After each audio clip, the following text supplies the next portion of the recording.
Because we going live.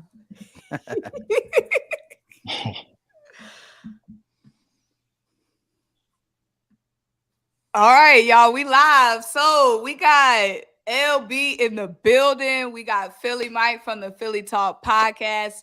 Of course, you got me, Symone, with the sports. Y'all, how y'all doing? Y'all soldiers. Y'all soldiers in the Twitter streets going to war for us every day. How are y'all doing? I'm doing good. Better than the Cowboy fans. Let's just say that, right? Right, Just right, talking right. behind the stage a little bit. But yeah, man, a lot of ways this draft could go. Haven't spoke to y'all separately or together about this draft as of late. And there's some big news. We got a couple visits, a couple rumors, a couple fan favorites, a couple smart picks, a couple things that I think that the Eagles will look at before we get into the final week draft visit that make things look more clearer as things come to light. Man, you said fan favorites. I don't know. This is a cult favorite, bro. Like, the way that Bijan has a chokehold on our fan base, I don't know if I've ever seen a player have such a chokehold on the fans. Like, it's a large portion of the fans. They don't want to hear nothing else. If it ain't Bijan, it's Bijan or bust to them. They can't fathom any other. They can't fathom the fact that we lost Javon Hargrave. They can't fathom the impact a Nolan Smith, a Jalen Carter have on the team. It's just Bijan or bust. Bijan, RPO, unstoppable offense. That's it. And those are the ones that's going to get their heart broken because we're not taking a running back at 10 in this draft. I just don't see it happening. You know what I mean? I'm not mad at nobody who likes the talent that Bijan Robinson is, but come on, man. We know the team that we have, right? We know the GM that we have. It's just not happening. You know what I mean? It makes no sense. I can go on and on and on about why I don't want to do it, but if they do it, I won't be mad. I mean, if you draft Bijan Robinson, this is how I look at it. You better be hoisting a Lombardi within 2 years, or it's going to backfire. 1 year, shoot. What you mean 2? Right, exactly. I feel you. I mean, with so many different needs and so many different positions that you could set up for the future. Like, I looked at the top 50 running backs just from a yardage standpoint in the NCAA last year. There's the 34th ranked running back on this list has over 1,000 yards rushing and 10 rushing touchdowns. That lets you know how deep this running back class is coming out of the draft. If you're going to draft a running back in the top 10, he better be elite. He better be like generational. And I personally don't see that when I look at Bijan's film. I don't get why they're so like fixated on, like, nobody's denying Bijan. Like, but their buzzword is generational talent. Jalen Carter ain't a generational talent. Jalen Carter can't be a fixture of this team for the next 4 years or plus when we got an agent Fletcher Cox right there. Nolan Smith can't be a fixture of this team. I don't get why they feel like Bijan is the only person that could come in and make an impact on this team. When you try to make a case with these folks, like I said, they won't discuss anything else. They can't fathom anything else. Bijan got their mind clouded. Yeah, look, I'll say this. I'm with you in the sense of I hear the reasoning for it. And, you know, it makes sense to where we are, kind of, if you look at us being a team that's going to compete for a championship for 4 years straight, 3 years straight, or at least under Jalen Hurts' totality of his contract. If we're talking 4, 5, 6 years, we're not going to be in the top 10 again. It's a luxury pick because we have another one. Blah, blah, blah, blah, blah. We have multiple picks coming up. You can really get the youth on this defense in the next couple years. However, I think it's not what Howie does. So until I get more information, and like, yeah, I ran with some of the things that, we want a dynamic offense. And yes, there's been some national stories and some other things that link Bijan to Philly. And you got to listen to it because we did bring him in early in the draft visiting period. And I do think that this guy is very talented. I think the combination of speed, athleticism, and even strength is just there. I think he is going to be, whoever he does play for, he's going to be fighting for a Pro Bowl roster spot in his rookie season. I honestly believe that. But as to you, what you said, Symone, we got to fill this defense. That's important. We don't got to be maybe as good as we do, but we got to get close to that top 12, top 10-ish to compete, I think, or at least be a defense that is opportunistic, like Kansas City's at least. It shows up at times. And Jalen Carter to me is a guy that if he's there, I can't pass up. Like, I can hear the Bijan Robinson, maybe if we trade back or this, that, and the third. And I know it's the fan favorite and they don't want to hear it, but if Jalen Carter's there, I just think that's a no-brainer. I'm willing to believe that Howie Roseman's done his due diligence. And if he told him that, the rumor that went around saying that he's not getting past 10 if he's there, I think that, we have all the access with former teammates talking to him ourselves. I'm going to believe in Howie. You can't make sure about Howie and not believe in him, right, LB? Right. But that's the thing, though. That's what we do, though. We build within the trenches. We didn't get to the Super Bowl the last two times in the last 6 years without building the front on the offensive line and the defensive side of the ball. So why would we venture off into what we don't do? Like, we don't draft running backs high. The fact of the matter is this: anybody can run behind this offensive line. Bijan Robinson, Tajon Robinson, Will Smith, anybody with pads on can run behind this offensive line. So you know what I mean? If the running back we just got this offseason, I don't know why. If Penny stays healthy, if Rashad Penny stays healthy and Kenneth Gainwell continues to improve, you really don't need to look for a running back that's going to take the bulk of the carries. If you really needed a running back that desperately, and you think a running back can help push this team over the edge, I would have went and got King Henry for $10 million. You know what I mean? If you thought that you wanted to make a run that bad with a running back, I like Bijan, man. He's definitely solid. But it's a lot of running backs in this draft. I mean, you can get top talent at the running back position behind this line in the 4th round. That's just the facts of the matter. Now, I'm not mad at anybody that wants Bijan, but positional value got to come into play. People got to understand that this is a business. You don't spend a top 10 pick on somebody that, you know what I mean, you might not even extend. Devontae Smith is up for a contract extension. Zeke wanted his money after the 3rd year.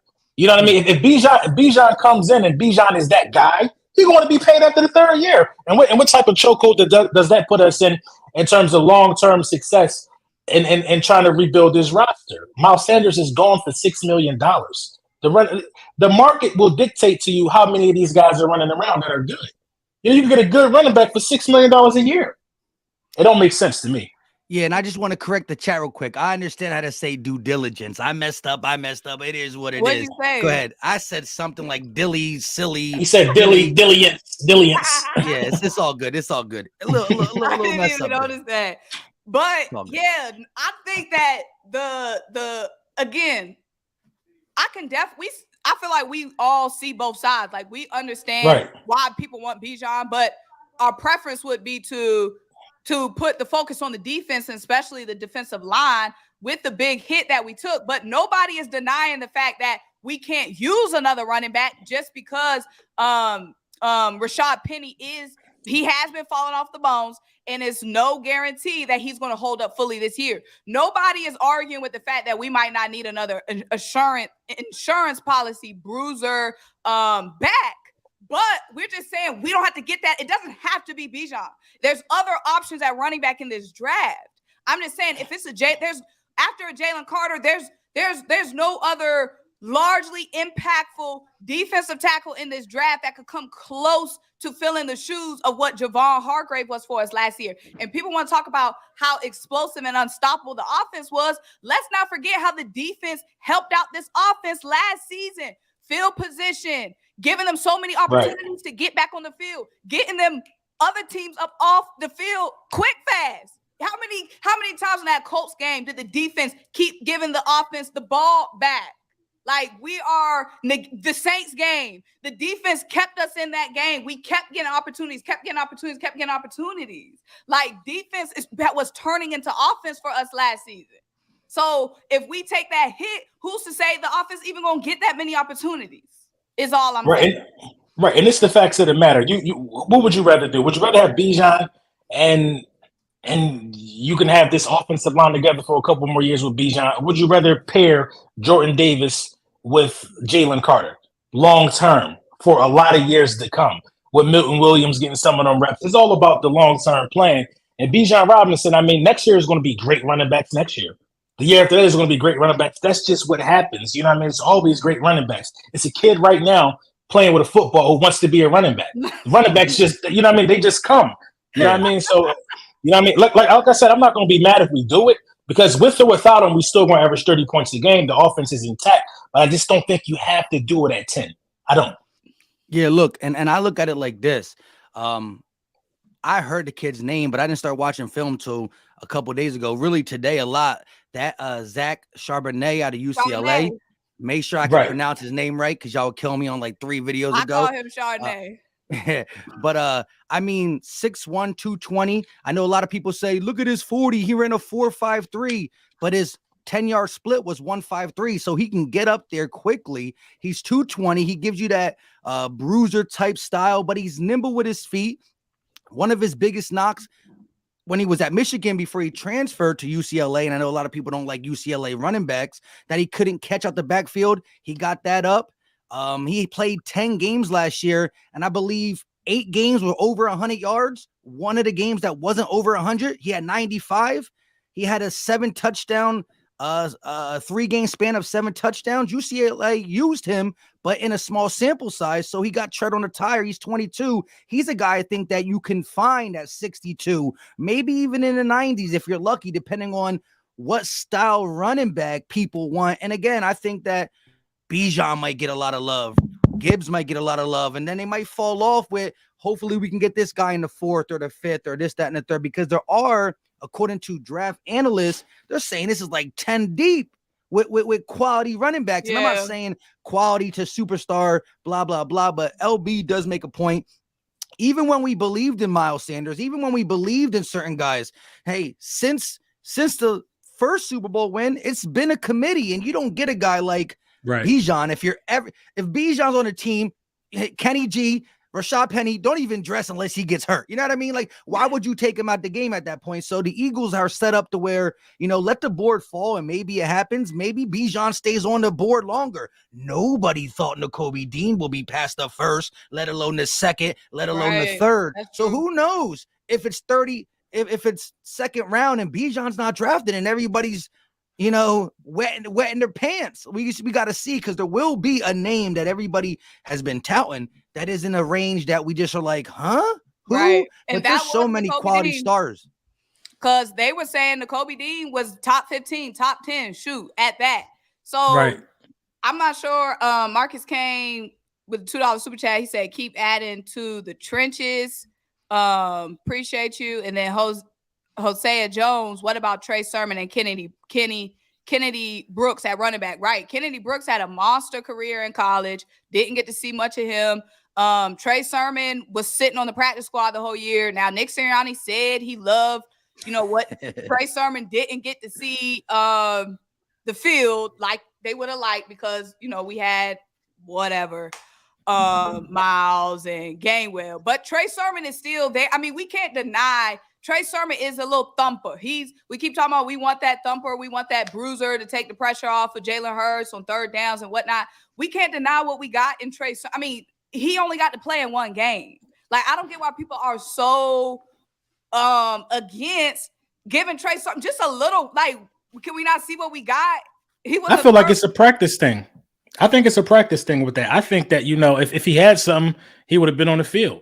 I just don't think he's showing it in practice. It's clear. We keep bringing back Boston Scott. Every year we bring back Boston Scott. Like, when one of these dudes going to step up and challenge Boston spot for that 3rd spot? Nick Sirianni can say whatever he want to say about Trey Sermon. If Trey Sermon was good, if he was better than Boston Scott at his size, he'd be on the field. You know what I mean? I think you need to draft a running back. Regardless, I agree there. And I will say, to your point, and I said this, like, you can't be out after the season talk about, oh, he did stuff in practice that made me want to play him, and then just not even play him. You can't say that. However, to Trey Sermon's point of possibly playing this year more, he came in the middle of last year, right? We got him off the waiver wire from the San Francisco 49ers. So maybe with no offseason, no anything, it was a little harder to get inside with the coach like Nick Sirianni, where a guy like Boston is reliable. Now, if you are that good, you just be seen throughout practice and get playing time. But I am curious to see what Trey Sermon roles look like this offseason compared to getting on this team midway through and then going through the day-to-day stuff. But I agree with you. If he was that good, why you ain't let us see Right. it? I can't wait to see for preseason. Preseason is when we'll see that. Like we're not about to waste a regular season down on this.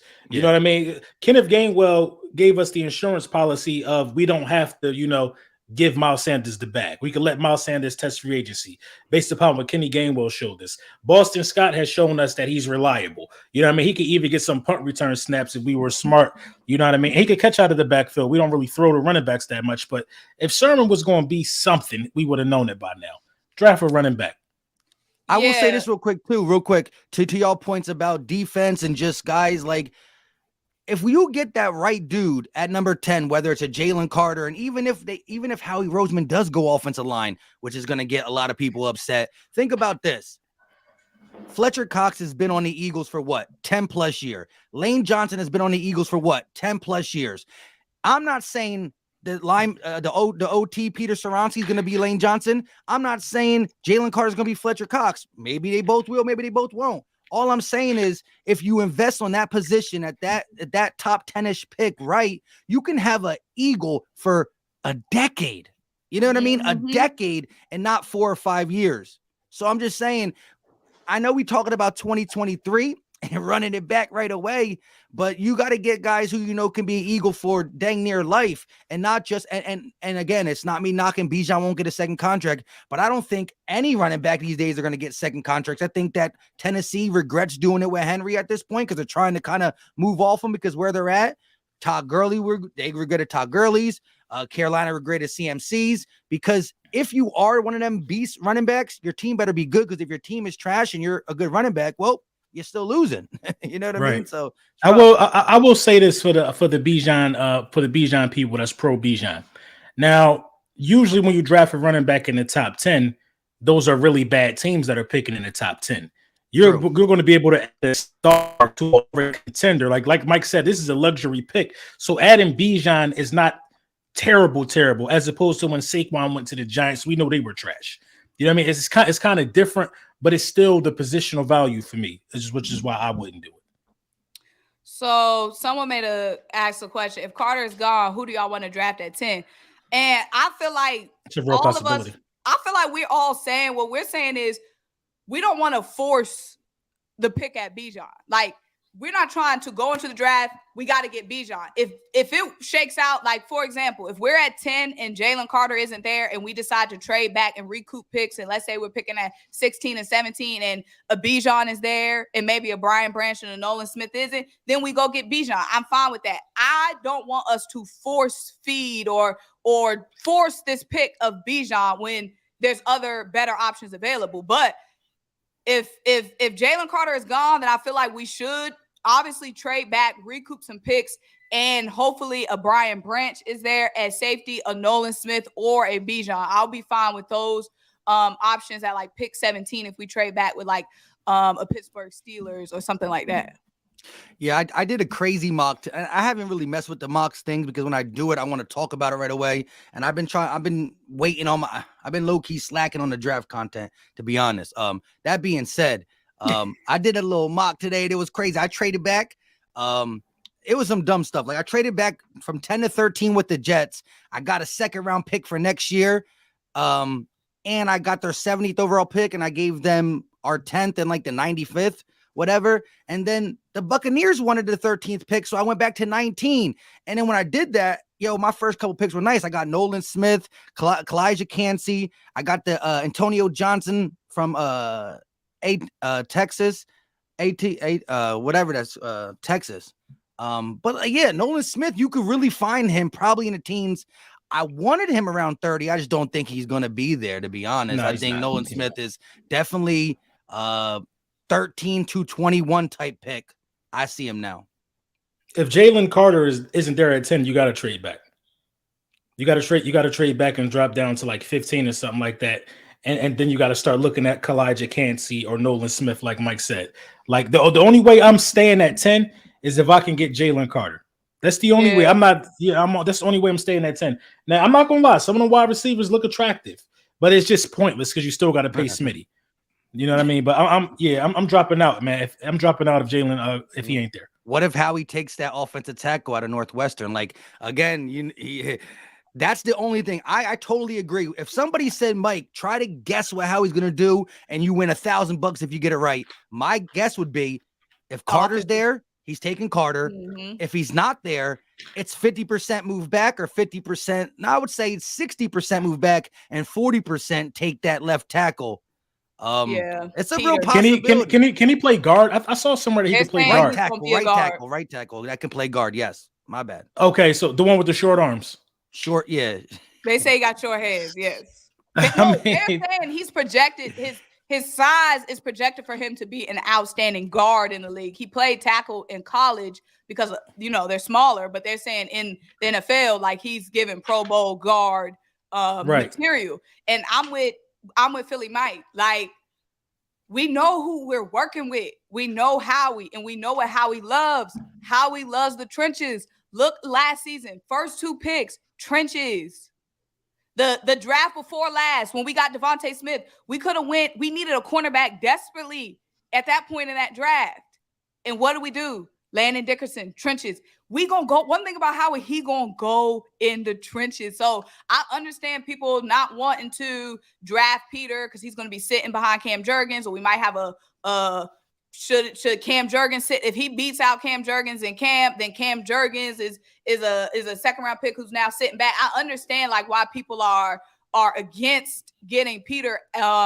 Even if we trade back a little bit and get Peter, but it's Howie vision and Howie loves, and we can't even be mad. Like, how can we be so proud and boastful on this offensive line? These past couple of years, we've had no problems.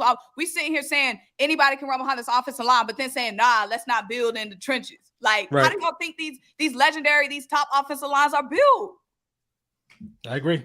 Yeah, it's just gonna, and I totally agree. And don't even be surprised. Like, I say Peter Skoronski gets picked at like 8 or 9, right before us. By maybe Jalen Carter goes to the Seattle Seahawks, right? And then maybe the Bears, who were looking at him too, they decide we got to protect our quarterback. We're going to, because the Bears went a heavy defensive free agency. So maybe the Bears take Peter Skoronski. What if then Howie Roseman trades back? We're like, okay, there's Nolan, there's Kalijah, and then he gets Paris Johnson.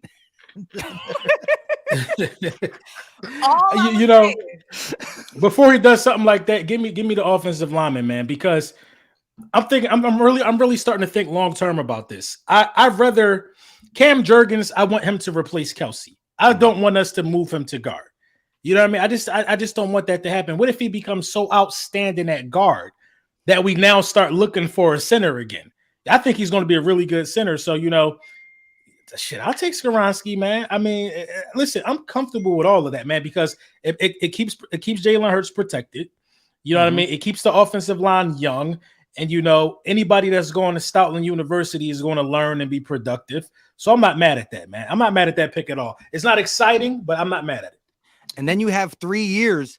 3 years because he'll play guard for the next 3 years while Lane is still on his extension at right tackle for 3 years. Then you got 3 years to not have to draft a guard early, but you got 3 years to let Jeff Stoutland University to find that gem in the later rounds of this year's draft. And mind you, we got 12 picks next year. So next year you can get a guy in the 4th or 5th at guard, let him sit on the bench behind Peter, and then put him at guard, and Skoronski goes to right tackle for what?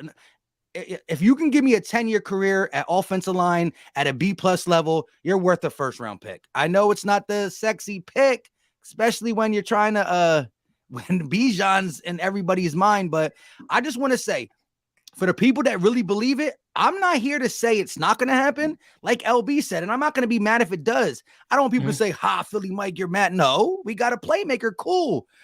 But I don't want y'all to be sad if it don't. I want you to come with pitchforks. It's not going to happen. It's not going to happen. Howie. They're gonna... I care. Listen, I care about y'all. I don't want y'all sad. It ain't happening. It is not who we are. I just don't see it happen. If it happens, I'm like, oh, I was wrong. It ain't happening though.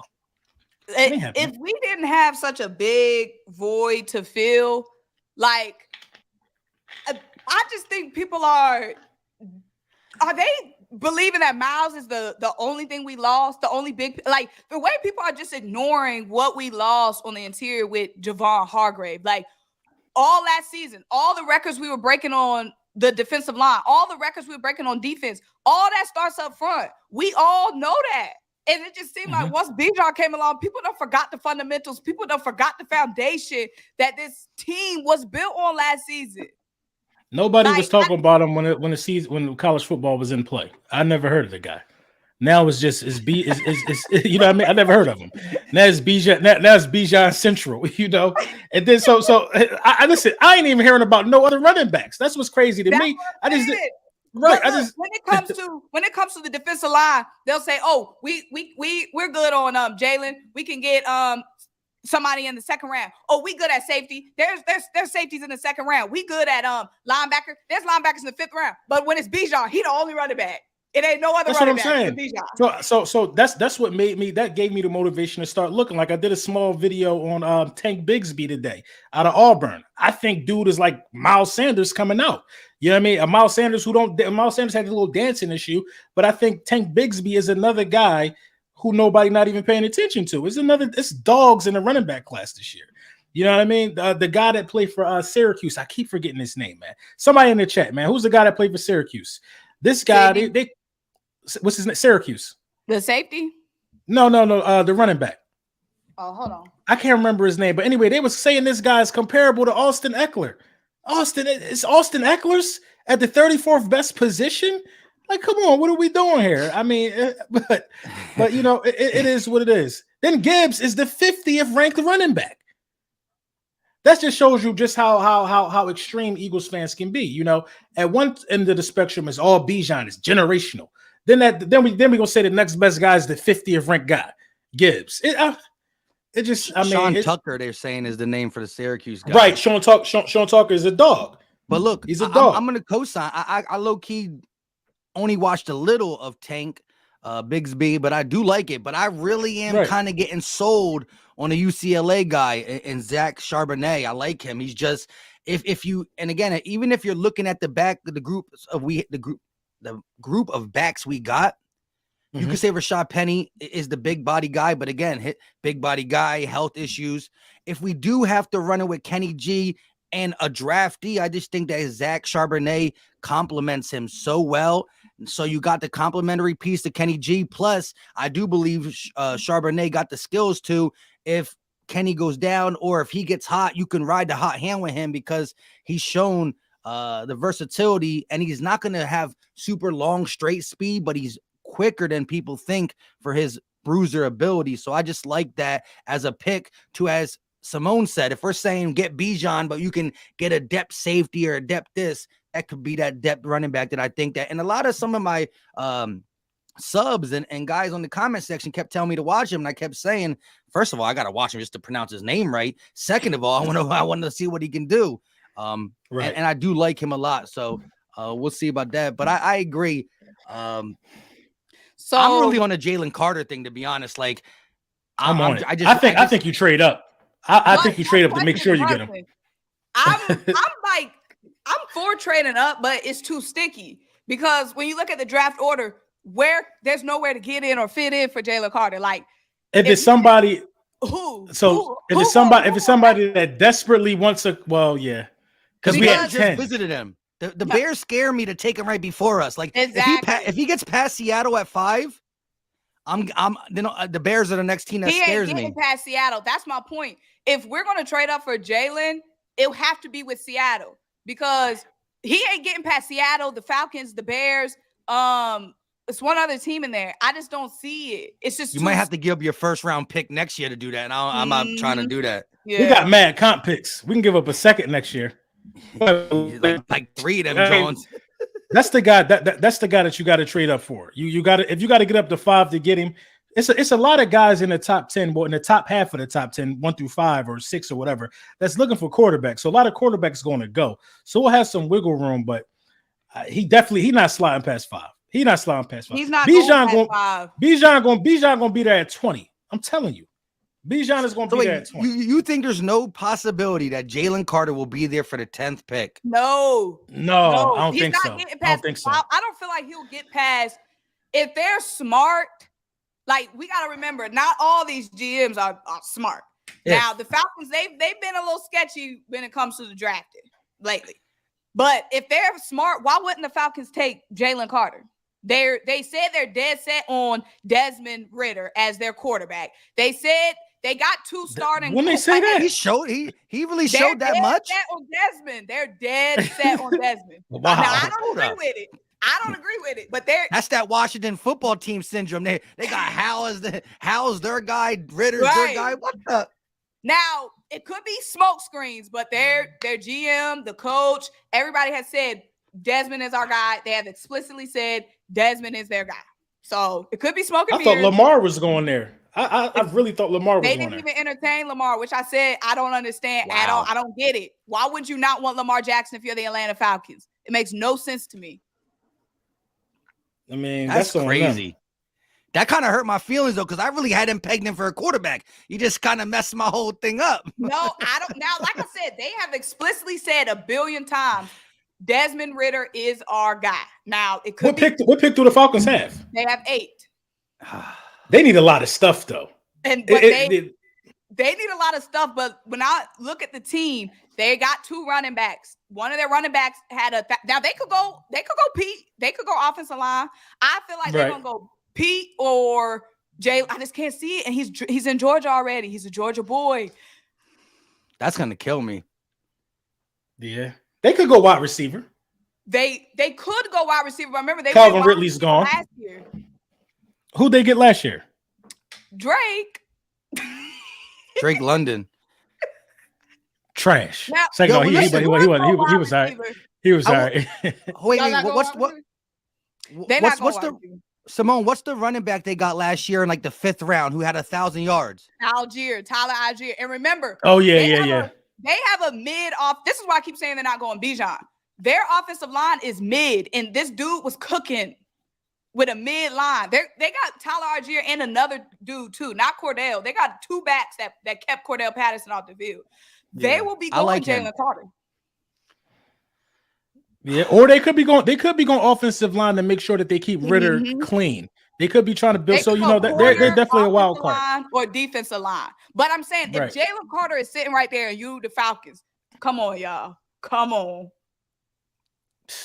That's rough. Just like I mean, I just don't feel like the Cardinals going to pass up on it.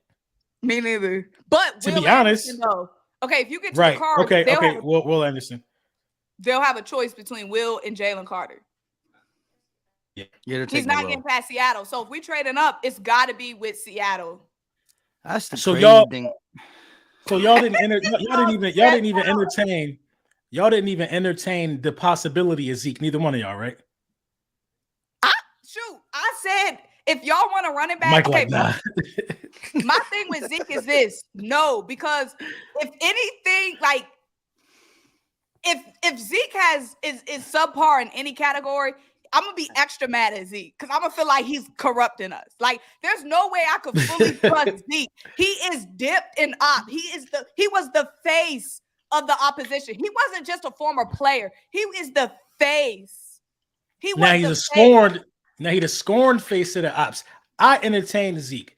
I entertained it heavy. It died down, but you're talking about 12 red zone touchdowns. I'm tired of seeing Jalen Hurts running in there, getting hit 17 times for 2 points on extra points or 1 yard read option. I need a back that's going to go in there and be able to score in the red zone. That's why Miles Sanders is not an Eagle, because every time we got to the red zone, we had the QB sneaker or give it to Kenneth Gainwell. I need Rashard Penny to stay healthy. I need Ezekiel Elliott type of guy. I need like a guy that can take the pressure off Jalen Hurts. You know what I mean? That's what I want. I'm not denying Zeke. I'm not denying that Zeke can't have an impact still. I believe wherever Zeke goes, not here, that he'll have an impact. My only thing is I just can't trust him. I can't picture him in midnight green. I can't see him walking around in Hurts season bucket hats and talking about how we vision him dapping it up with Jalen. He the ops, bruh. He's the full. Bruh, I'm telling you, this is what I know. Let me just say this real quick about. Go ahead. He gonna run his hardest them 2 games every year. That's what I know.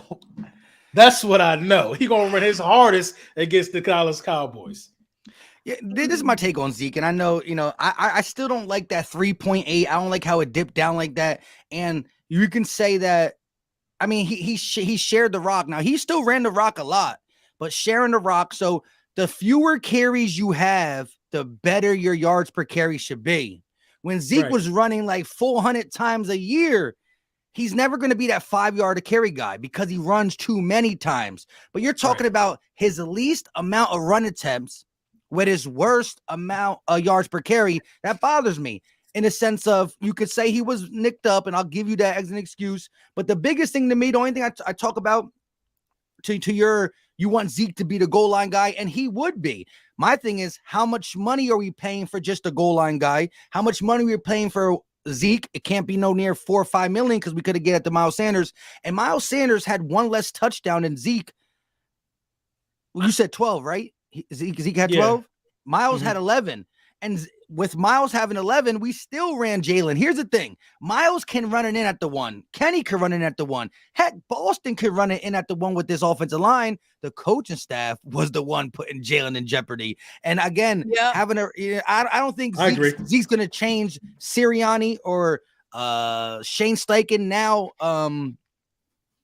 What's our guy's name? The OC? Brian Johnson, Jalen's guy. He might call it less because it's Jalen, but it's the coaches staff. We had qualified running backs to run in from the 1. We just said, in Hurts season, we trust. So I agree, though. He got to stop getting bodied at the 1-yard line. That's just scary.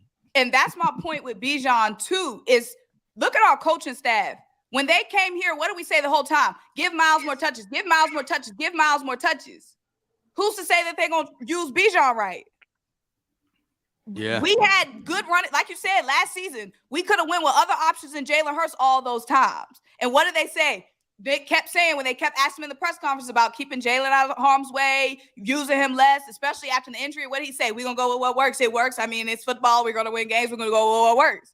They gonna who's to say? That's what he kept saying. They asked him this offseason about that. His coach's thing. He was saying he's still our biggest threat. Boom, boom. So who's to even say they're going to switch up from the game plan? We keep saying we want Bijan to protect Jalen, and in theory that works well. But is Nick Sirianni going to protect Jalen? That's the question mark. Because in the Bears game, why did he have so many design runs in that game? Yeah, that was scary. That was ridiculous. Yeah. I mean, it didn't make any sense. But But I sometimes hear we do things that don't make any sense. LB, I will credit you this. We talked about that on GOAT Talk a solid 2 weeks before Zeke put us on the wish list, and I didn't talk about it. You brought it up and asked me, and I just let you talk about it like this. You know what I mean? So like we had it before it was a possibility. I said, I mean, I'm not going to hate it. I'm not going to hate the Eagles for doing it. I just wouldn't do it. And you gave me and I agree with your reasons. Like, he could be a nice power back for this team, but I'm good. and he's a very underrated, blocking running back as well. You know what I mean? And he won a win. It ain't happening over there. Look at the teams on his wish list. Who was it? It was the Philadelphia Eagles, the Jets, right? Because the Jets probably gonna get A-Rod. And who else was it? Symone? The Bengals. The Bengals. They were mad. That was my go-to. I said Jalen Hurts and Aaron Rodgers.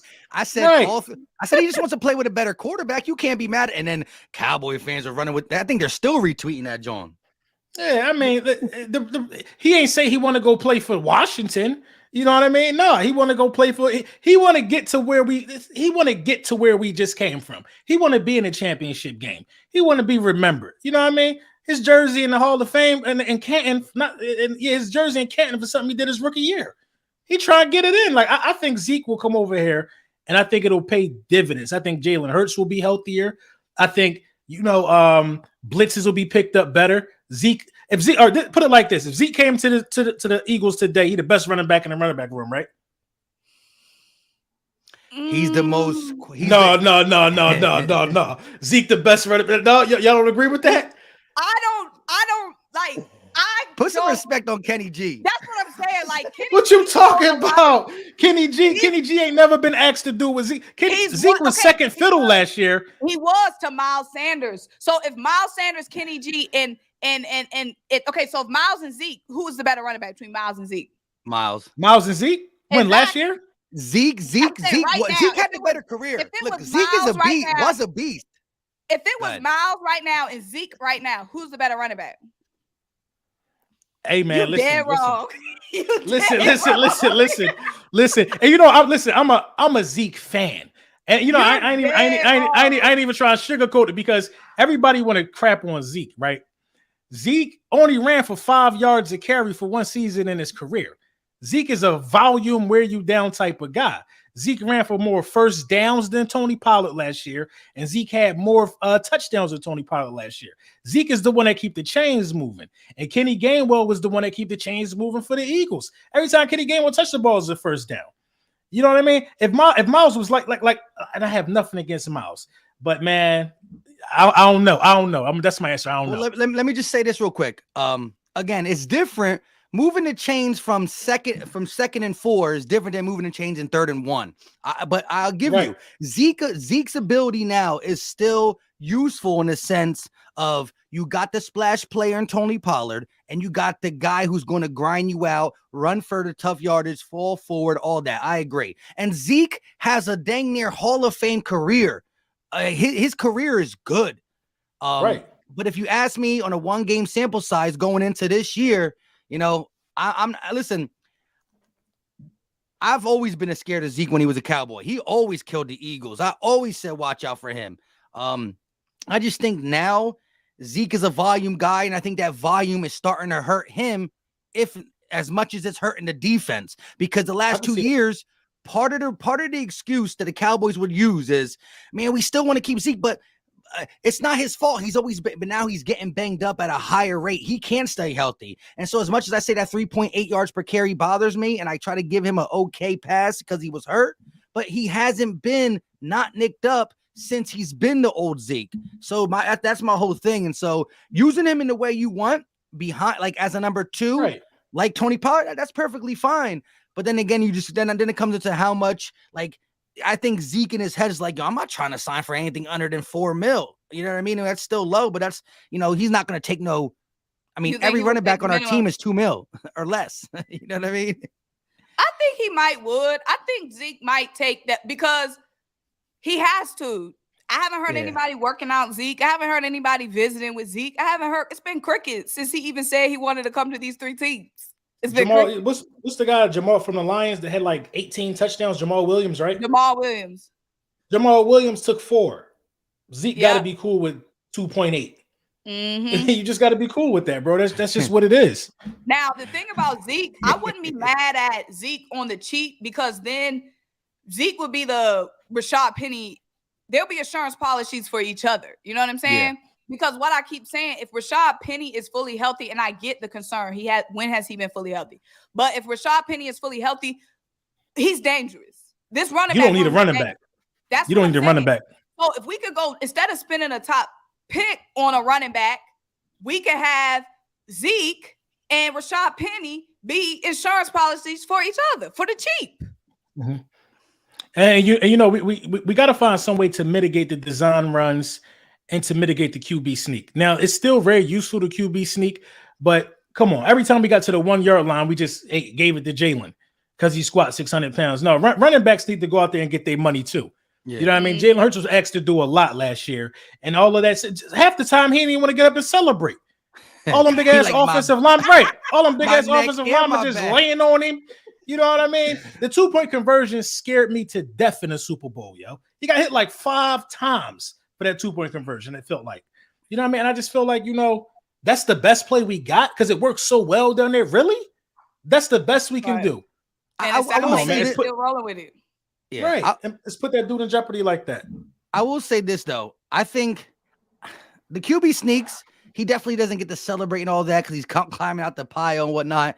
But it doesn't seem to be that vicious. Like there's been times when he does that RPO read and they just that's when he got cracked. You know, like Again, Chiefs game in the Super Bowl, but what was that one game? I forgot where it was. The Jags when it was raining. Jags, bro. Yes. Oh that my was like, God. That's like cover your face a second type hit. And so you got to avoid them. Like, I agree with you. We do sneak at such a high rate. And listen, Pat Mahomes got hurt on a QB sneak, didn't he? Right. His knee was like out of the socket. And guess who the camera went on as soon as it happened? Andy Reid. Why would you QB sneak with a quarterback that valuable? Everybody looking at Andy, he on the sideline looking crazy. With the mustache. You know what I'm saying? We don't want that to be us. We don't want that to be us. Yeah. Because I don't want to hear it's football. You can get hurt on any play. No, man. No. You got a higher chance of getting hurt as a QB on a QB sneak. Let me ask y'all this. First of all, Palmsy made a good point a long time ago. I keep forgetting about Tyree Wilson. Tyree Wilson is a somebody that could keep Jalen Carter alive for us. Because a team like the Falcons could go Tyree Wilson. A team like the Bears, a lot of those teams, Tyree Wilson could be a savior keeping Jalen Carter at 10. Would y'all want if Jalen Carter's gone, we're at 10 and Tyree Wilson's there, would y'all want Tyree Wilson or would y'all still trade back?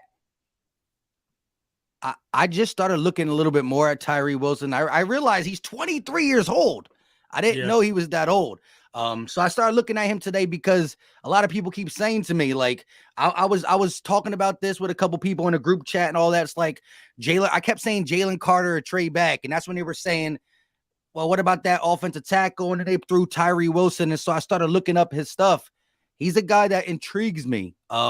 I want to do a little bit more before I'm sold at 10. Mm-hmm. I just think because we have such a gap after, the 95th pick, we don't pick again to 250. And I don't know how he wants to sit around with his hands folded for the 4th, 5th, and 6th, until it gets to the 7th. And so moving back at 10 and still getting a quality guy in the teens, but getting yourself in a 4th and a 5th, or a 4th or 5th and a 3rd next year, or whatever he can get, because how he can get some picks, I'm just not sure. And I will admit though, I've been slacking on it, just looking at as many prospects as I normally do.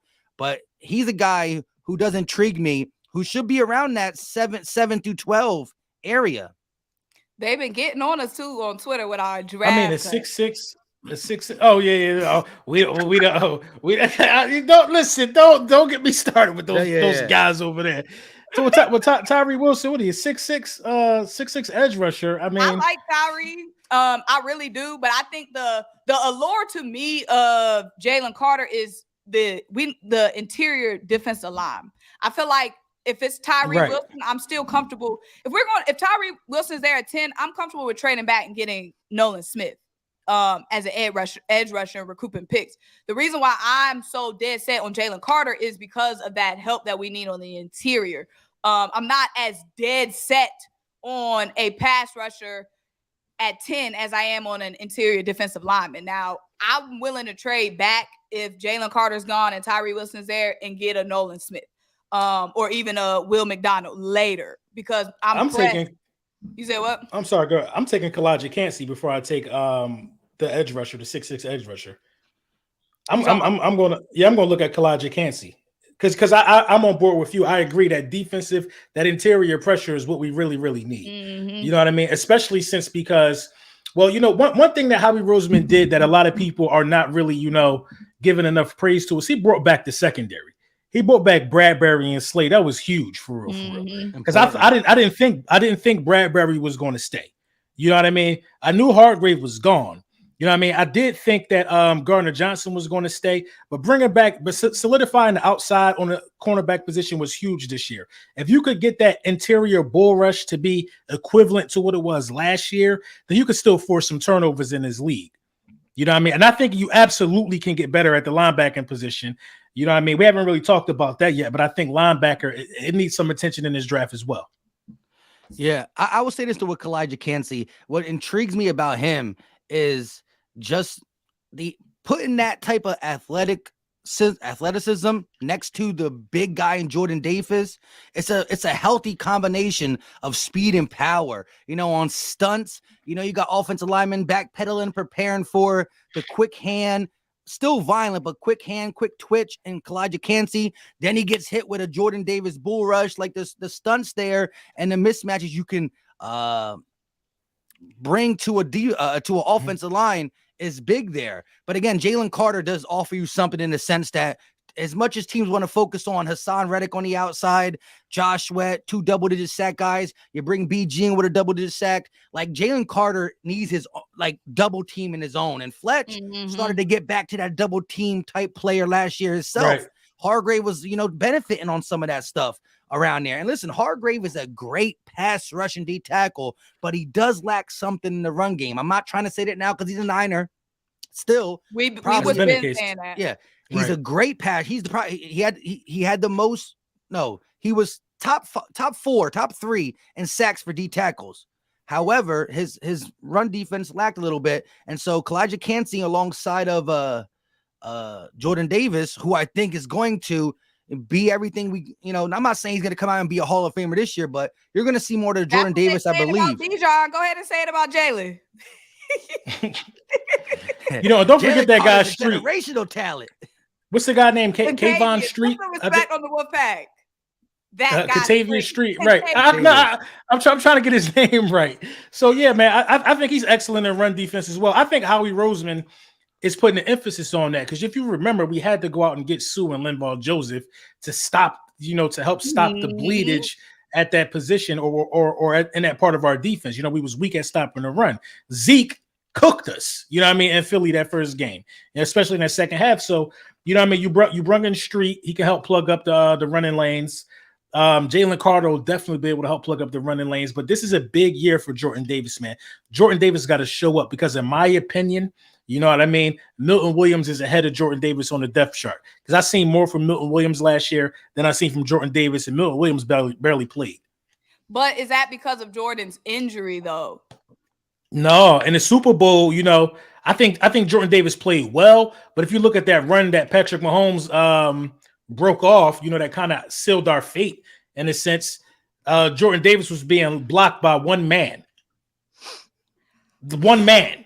Like one man, every time I look at it, it makes my stomach hurt because he's like 3 times the size of the man that was blocking him. And I think Jordan Davis is a conditioning thing with him for sure. So he got to work on some of those things, in the offseason because Milton Williams is just a product of just where he was drafted at, in my opinion. Because Milton Williams, I think so far he's better than Jordan Davis. I will say this look, 4 sacks from Milton Williams. He played good in his limited role. I look at it like this. I think you started to see early in the season who Jordan Davis was, the way he was able to stop the run and do what he needed to do there. I think coming back from a high ankle sprain as one of the most heaviest players in the league is going to take him a lot longer. I think he kind of came back sooner rather than later. And when he came back, never just got back to game speed. I'm not going to make excuses for the Super Bowl and whatnot. But one of our closest sacks, though, came from Josh Sweat when he got hands to the face on the same play that James Bradbury got called for holding. Those hands to the face, they didn't get called. Anyways, Jordan Davis had Mahomes in his hands until he did a little side thing. So, he was close again. I do agree with you on that play, LB. It's kind of like just fast forward it. I don't want to see it again. But I do think that Jordan Davis now understanding that the guys who came to save the day in the run when he was hurt are gone. Hargrave is gone. He's going to be asked to play more snaps. Again, was it the coaching staff saying Hargrave is going to get a contract next year? Fletch is making $14 million. Milton Williams already knows the scheme. Jordan Davis, you're only because he played, even when he was playing good versus the run before the injury, he was playing 16 snaps, 14 snaps, 21 snaps, 18 snaps. Right. Was that fully conditioning or because Milton knows and he's earned it? Fletch, $14 million, and he's a Hall of Famer.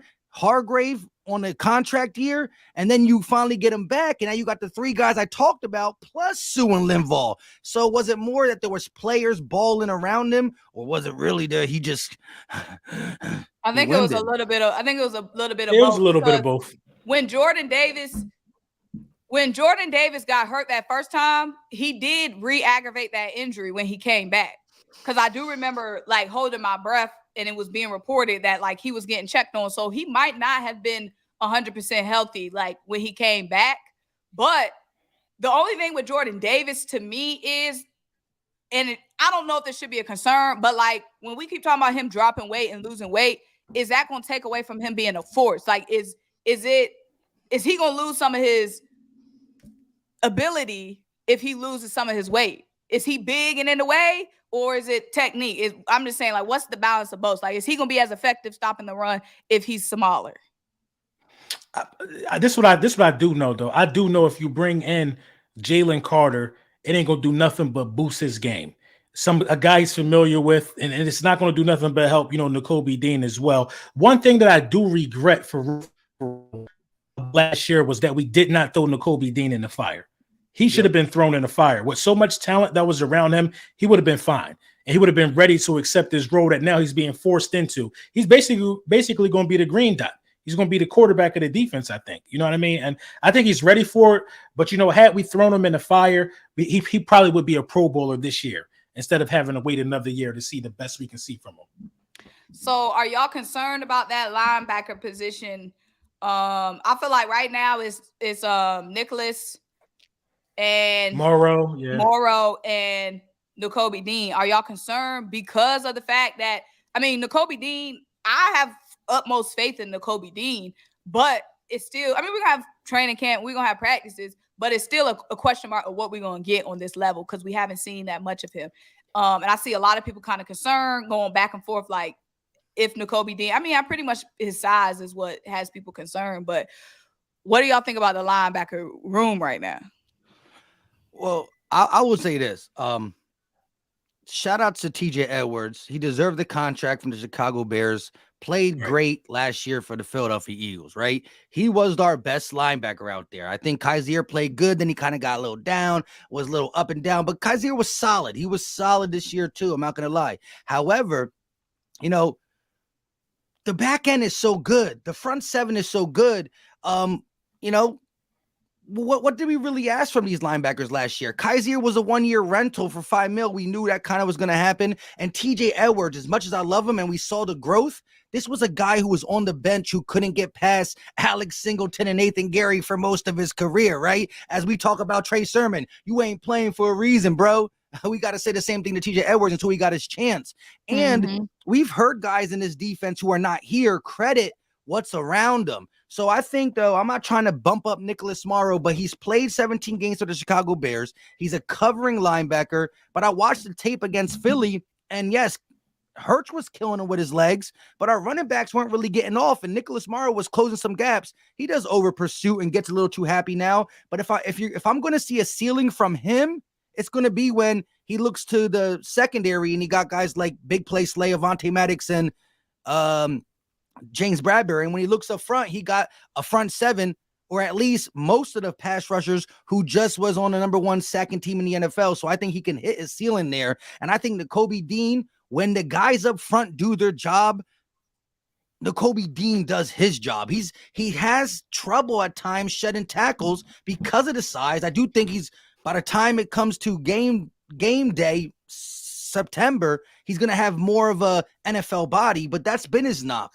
But he can hit the gap, see ball, get ball, and you're going to have that if the front line is doing what it does. So I think we lost 2 linebackers. We got to replace them. But I'm not going to sit here and say like Kaiser is so much better than what Nicholas Morrow can possibly give us. Yeah. And I'm not trying to downshade TJ because I wanted him back. But I do think Nakobe is going to do it. So I think you could bump us back a spot if we get hurt, injured. Now we're looking at Sean Bradley, Christian Ellis, Patrick Johnson. I agree with LB. If you can get a linebacker in this draft with one of these, top 100 picks, go ahead and do it. If not, you might be really looking at the linebacker spot for that depth piece, adding another piece added to it.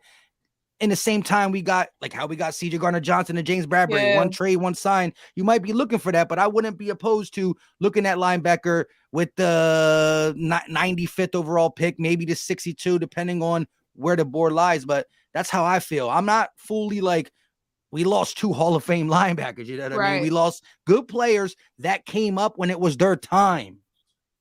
Right. You know what I mean? I wanted to make a splash in free agency and linebacker personally. You know, I really wanted Bobby Wagner, but it didn't happen. You know what I mean? I don't know who's still out there. Nicholas Morrow, I'm not mad at it. He does have some problems. You know what I mean? He takes bad angles sometimes. But, you know, when you got good players around you, you know, the bad angles you take, you know what I mean? He's always around the ball. You know what I mean? He's always around the ball. So I'm not mad at it. I'm expecting real big things from Nakobe Dean. But I think you need another linebacker. I want a veteran linebacker to help kind of come out there and round out this room. You know what I mean? That level, you know, we've been through this before, guys, not having a great linebacker room. We begged for it. You know what I mean? Mhm. And, you know, we can repair this. You know what I mean? I don't think it's so far off. People want to act like we lost Ray Lewis and Ed Reed when we lost. Right. They act like Gardner Johnson was Ed Reed. Now listen, I wanted Gardner Johnson back. Yeah. You know what I mean? I wanted Edwards back as well. But, you know, those guys are replaceable, man. That's the facts of the matter. Even Gardner Johnson is replaceable. You know what I mean? So some guys got to step up. Nakobe Dean, Reed Blankenship, you know, two names that come to mind when you talk about guys that you want to see more from. But, you know, linebacker and safety are the positions to where something got to happen immediately. Yeah, I'm good with, of course, we need to add some more punch, but I don't think it's like the linebacker room is flaming on fire right now. Yeah. I'm really good with getting a linebacker in the third round. Maybe, I mean, depending on how it shakes out. We don't know how that's going to shake out, but I'm definitely feeling like getting a linebacker is definitely going to be necessary at some point in this draft. But I know we haven't heard from Sean Desai, but I'm really liking what I'm hearing from these players because it seemed like all these defensive pickups seem, I mean, I know we're coming off a Super Bowl run, but they all seem really excited to come on this team and play on this defense. I know I don't know why we haven't like had a presser with Sean Desai or anything, but I really feel like dudes is going to be stepping up. Like, I feel like Nakobe Dean is going to answer the call. I feel like Milton Williams is going to answer the call. Jordan Davis is going to answer the call. These guys seem motivated on another level. Like Justin Morrow, when in his press conference, talking about how excited he is coming here, how much we're going to love this defense. Greedy Williams smiling so hard. Like, it's something special that we really brewing. I almost forgot about Edmonds from Pittsburgh. He's never been on the NFL team before. Right. I finally got a family. I finally got a home. I'm like, go. That was a Sean Desai pick. That is the perfect box safety for the scheme that Sean Desai plays, man. You know what I mean? Edmonds, I think, is going to be a dog with us as well.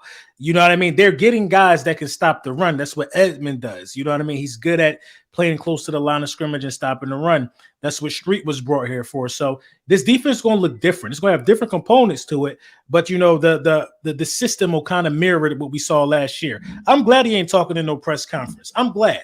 Go out there, do your homework, and keep building small pieces to bring on this football team. I'm glad. I'm used to my defensive coordinator not talking. Ours didn't talk after the Super Bowl. He did a lot of talking about us to the other team, though, right? Like, I know what to do next time. Right. Next time. There's no next time. You ain't going to the Super Bowl again in Arizona. Not with no Kyler Murray. So no Kyler remember Murray. what you got and send us Zach Ertz back. Oh yeah, yo, and LB, you didn't. You don't got to, but I'm definitely bumping Kyler back from last year when we did. What? I can't wait till we do our top 32 QB thing. Kyler might be in the parking lot. Listen, I had him where he was supposed to be last year. I think where you have him at, Mike? Did you have him top 10? No. I had him like 12 or 13. Or something. 12 or 13. I had him like 19 or 15. Everybody was saying I was crazy. I'm like, boy, it's trash, yo. I'm telling y'all. But you know, it is what it is. We're gonna see. He around 20 this year. Yeah. I like that. I like that. Off the top of the head. But look, staying with the linebacker and safety thing. I agree with you with Terrell Edmonds. I love that pick. But here's the thing. We lost 2 safeties. We lost 2 linebackers. You bring in 2 safeties. You bring in a linebacker, and you bring in a linebacker that was here last year that you believed in. He just didn't play due to other guys in front of him, money, blah, blah, blah, blah, blah. That being said, you're still thin there, though, right? Like, even if you're like Terrell Edmonds, Reed Blankenship, Nicholas Morrow, Nakobe Dean, they could do it. But behind them is like, let me get my football player dictionary out there. Who's that guy? You know what I mean? Like, we got to go to the football thesaurus, you know. So that being said, you could still use some depth there because it is football. People get hurt. But if you're telling me, this got to be what goes out there week one. Okay, I think you can get the job done, especially when you look at, again, Nicholas Morrow, Nakobe Dean, Terrell Edmonds, Reed Blankenship. But let's not forget the bookend corners. Let's not forget one of the best slot corner. Let's not forget, 55 sacks along the starters on that front line. And that all helps. I keep saying this, and I will say it. C.J. Gardner-Johnson said it himself. He had a great season last year, right? But he said after the Saints game, part of the reason why I'm able to do what I can do is because of them corners doing what they do, right? He said it. And he humbly said, Philly make me better. And so Terrell Edmonds probably thinking the same thing. Nicholas Morrow. What I'm saying is these guys, they didn't see, but they watched TJ Edwards be a product of the Eagles defense after sitting on the bench behind guys who are not that good. And so they have the opportunity of a lifetime, especially Edmonds. He got to be licking his chops. He's here because of dude. Right. That's what I'm saying. I saw it, but he's here because a dude didn't accept the deal. They giving out deals to safeties over there. If I go over there and play well, I could possibly get a deal. He was ecstatic. Imagine if Terrell Edmonds again. He's only been in the league 5 years, right? He started every year. Former first-round pick. Imagine if Terrell Edmonds balls out, and then he's going to ball out. I think he's going to ball out. And then we find out a nice little, 7, 8-ish. I'm not saying if he balls out and is worth it. I'm not saying right now, but CJ gonna be mad if he's watching Terrell Edmonds sign a little $8.5-9 million deal, which is more than his for like 3 years, starting the next 3 years after this season, right? He gonna be a little upset. Well, I think the opportunity is there. He blocked me. Oh, CJ did block you. I forgot. Why? Because you tweeted that tweet him talking about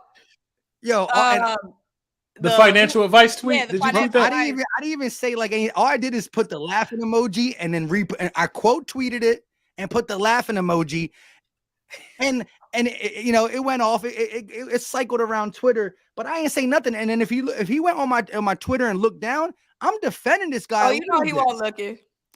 Hey, but he blocked it. He blocked me. Man, them players was heavy on the Twitter streets during that period of time. You couldn't say nothing. Everybody was out. AJ Brown heavy on the streets. Chauncey was heavy. Darius Slay, Jennifer Slay. I had to delete like 5 tweets when Darius Slay came back. Yeah. What did I say? I was like, I said something about Slay. I said he chased the bag. Then they see he came back. I was like, damn. Right. I thought he chased the bag. Tweets real quick since he back. What's up? Welcome back.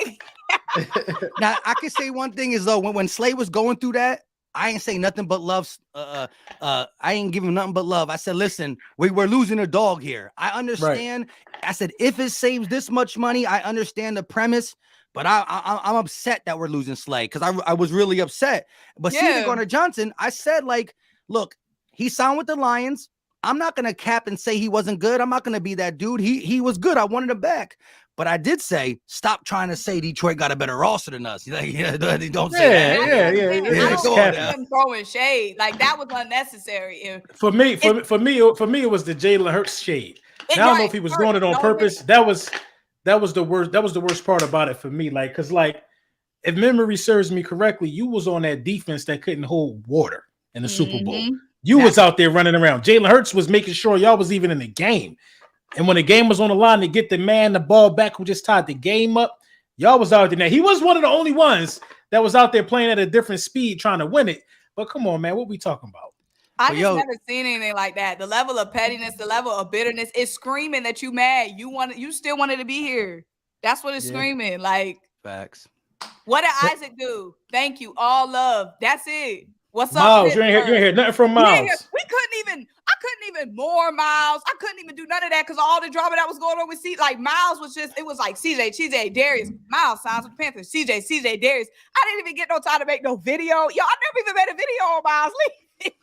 Yeah, let's all give a moment of silence for Miles. Yo, you're right though. Right. CJ was like a cloud of smoke for like 2.5 weeks, bro. It was just draining us. I mean, there was CJ video, and LB. That's how I found out I was blocked.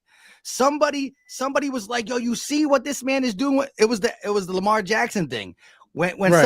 somebody sent me a screenshot of it, and I'm like, well, somebody sent it to me and it said, you can't see this tweet. I said, whose tweet is it? He says CJ Gardner-Johnson. So I said, what is he saying? So he sent me a screenshot of it, and then I went and I said, he really blocked me. All right, cool. Yeah, Because I was about to crazy. make a video on him anyway, so we gonna add this to the file. I had to keep checking to make sure I wasn't blocked by Darius, because I love Darius Slay, and I've been going on and on and on and on. It was just one tweet.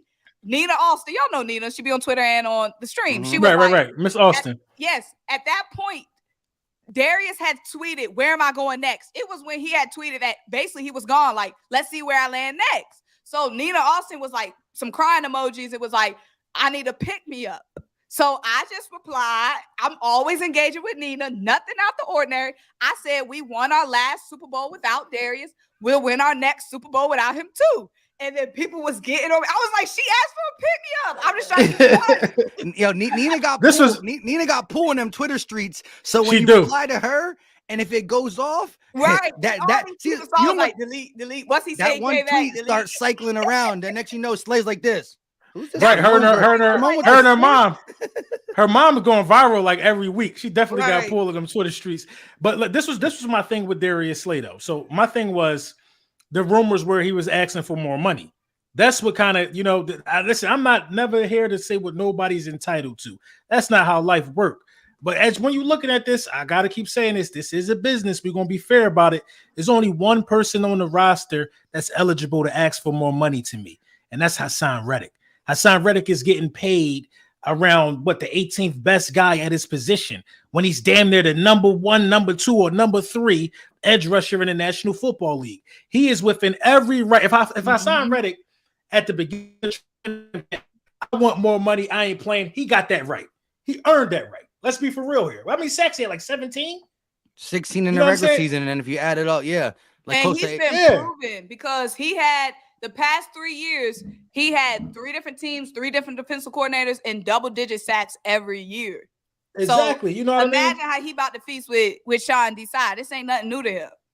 That's what I'm saying. So the 17th highest paid edge rusher ain't make an all-pro team. You know what I mean? Our guy did. So he got, you got to watch out for that. If he come out here at 15 sacks or 13 sacks, he got to ask for more bread. It is what it is. You talking about a guy that had double-digit sacks 4 straight years, and he's better than Micah Parsons. And I said that in the beginning of the year, and people thought I was crazy. He had a better season for sure. You got one, we got one. But you listen, right? You know what I mean? LB, you're gonna have to entertain that Nakobe Dean take. We're not gonna get all into that, but that Nakobe Dean take, get that junk fresh, ready for September. Just to yeah. Get the same. I forgot I said that. Around that August, September time. He didn't say he was gonna be him in his rookie year. Nakobe right. I said he could possibly have a better career than him. Now if we draft Bijan, I already know they're gonna be bringing up rolling old tape, rolling old screenshot. And I've said several times, like, if we draft Bijan, I'm gonna be excited. Like, I just feel like if I was drafting on my board, I would be going defense. But if we trade it back to like 17, and let's say, would y'all get a Brian Branch? Would y'all prioritize safety with a first round, or y'all just going defensive line like at 17? I'll go safety with a first round. I just don't think right now. I don't think you should go corner, because both of our corners came back and they're extended. You know what I mean? I think you could wait another year to go corner, but yeah, I would go safety in the first round. Yeah, but I like Brian Branch, but a lot of people saying he played nickel.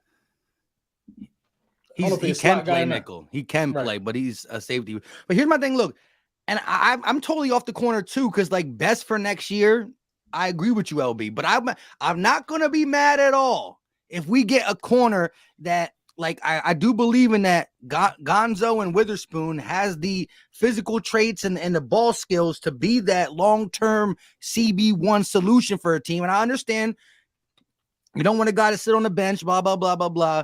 But it is football. Injuries happen. And I do think Bradbury's going to play out the long of his contracts, but you never know. And listen, this ain't Twitter, so I can't. Slay not gonna hear me.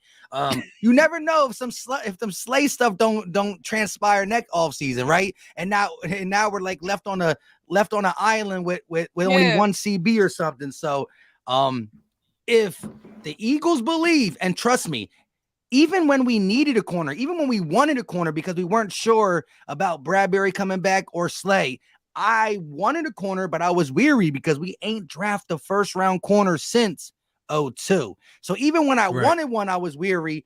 I doubt that's going to be on Howie's mind as we talked about trenches and fan favorite stuff. But if he did, I wouldn't be like, it's a wasted pick. I would have to see how it plays out because now I learned my lesson.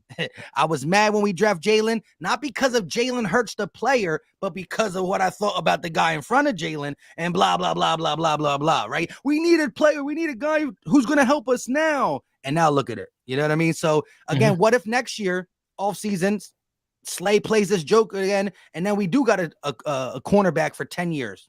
That's fitting in with the Surtains, the Sauce Garners, the JC Horns, because these young boys been balling as of late in the early rounds. Yep. Asante Samuel Jr. So yes.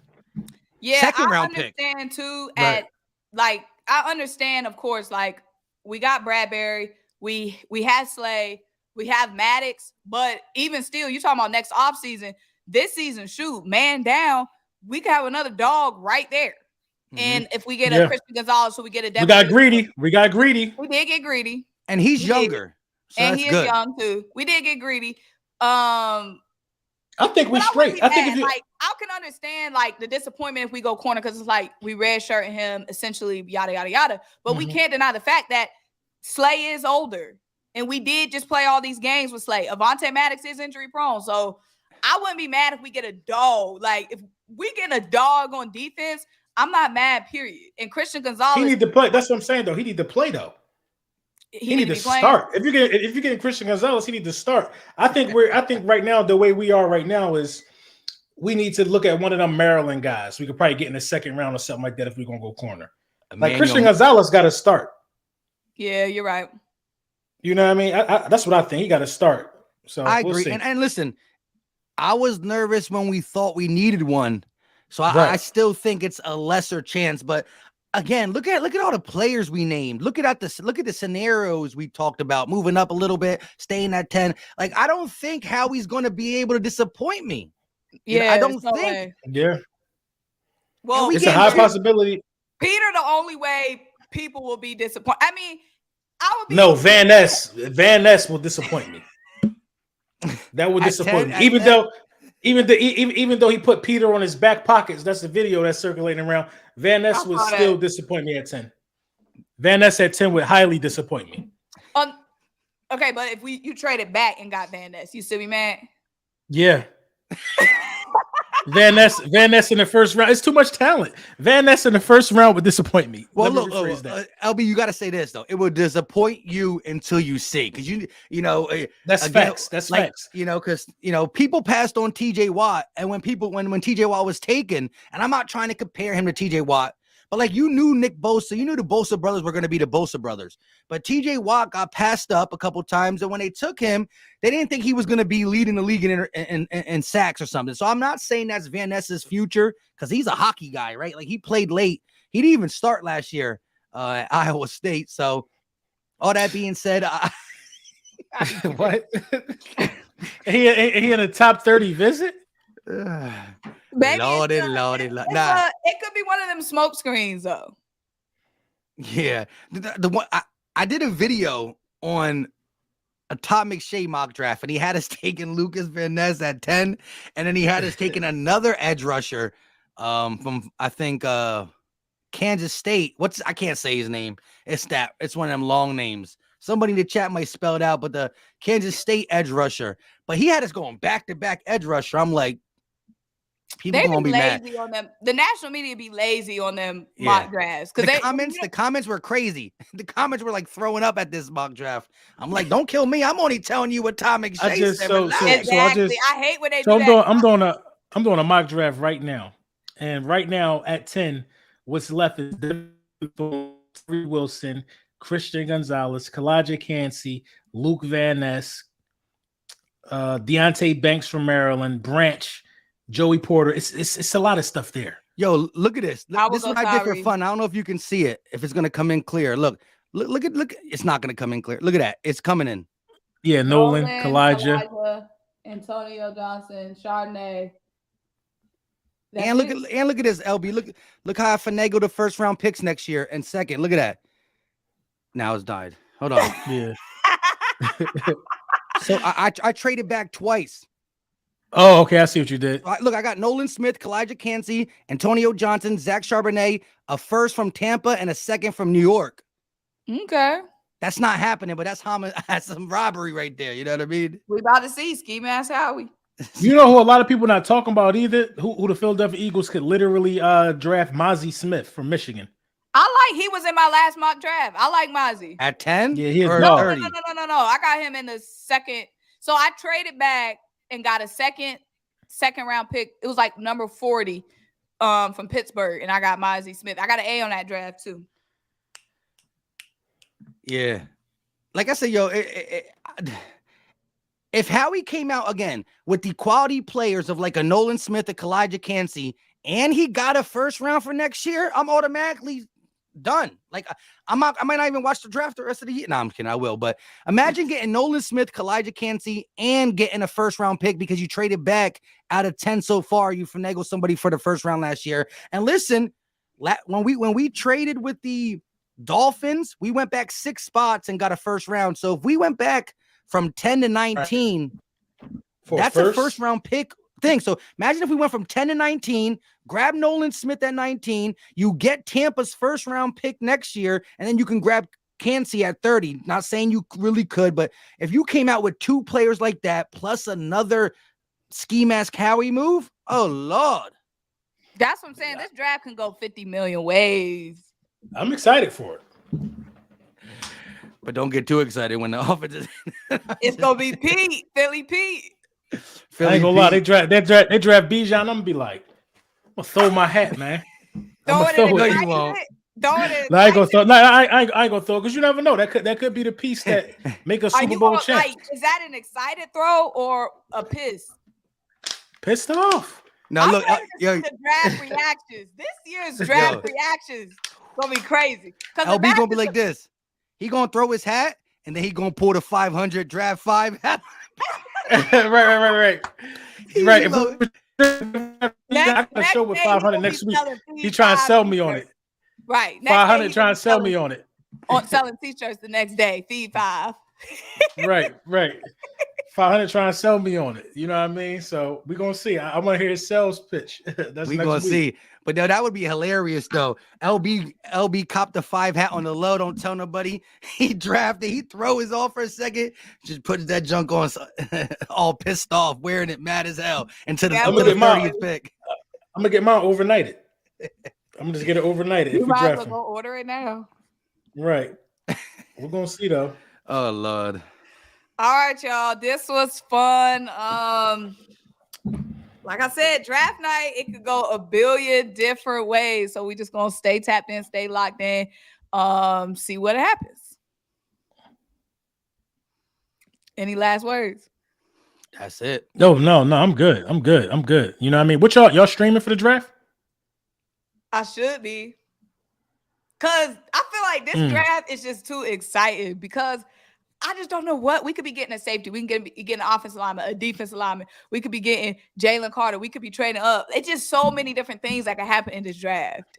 Like, right. I'm definitely going to be streaming. So we're going to see how it shake out, man. I'm excited, man, to see who's going to be the new Philadelphia Eagles on day 1. 2 of them, maybe, unless we trade back the 30th. Then we got to wait because it's only the first round and then the second round the next day, right? If I'm not mistaken. Mm-hmm. Right. All right, y'all. We out. Peace. All right.